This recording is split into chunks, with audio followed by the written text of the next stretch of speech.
حضرت پیران پیر سے مبارک اغه مبارک تا یو خادم یو عقیدت من اغه وته تحفه کې یو آینه راوړه شیشه وته راوړه د کتو اغه مبارک خپل بل یو خادم ته وې چې دا شیشه سنبال ک چې کله بیا ماته ضرورتي بیا را تراواله چې دا ملمم خوشاله چې صاحب زما تحفه خوخه کا او خپل خادم ته هدایات ورکو چې که خیر دا به بیا استعمالو او دا به بیا راواخلي هغه خادم آینه شیشه د کتو سنباله که بیا چې کله صاحب وغوښته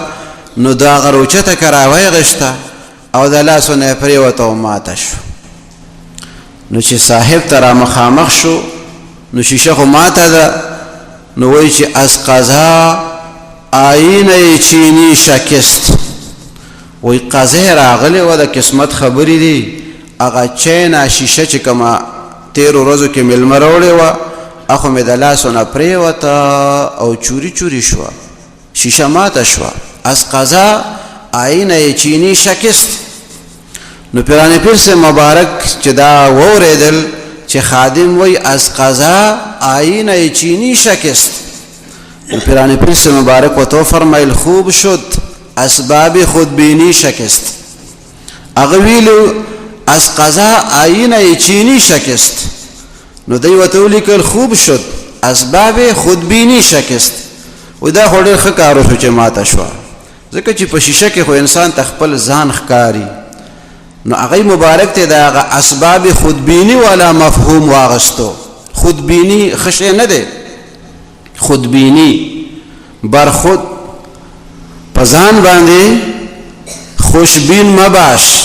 بر خود خوشبین مباش په خپل ځان باندې غاوره کېږه مه چې خپل خویونه درته ښه ښکاري و به دیګران بدبین مباشد او چې بیا نورو خلکو باندې نظر اچې نو بدبینی مه کوه په ځان باندې خودبینی مه کوه او په بل باندې بدبینی مه کوه او خلک الټه چلیږي خپل ارس وته ښکاری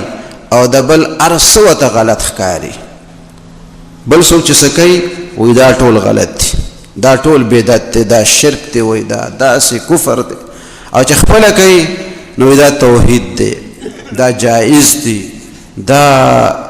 وایي چې دی نو احداث دی خو دا فی الدین نه دی دا للدین دی وایي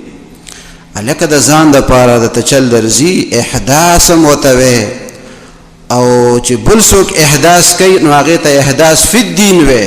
او چې په خپله احداث کوي نو بیا وی دا احداث للدین دی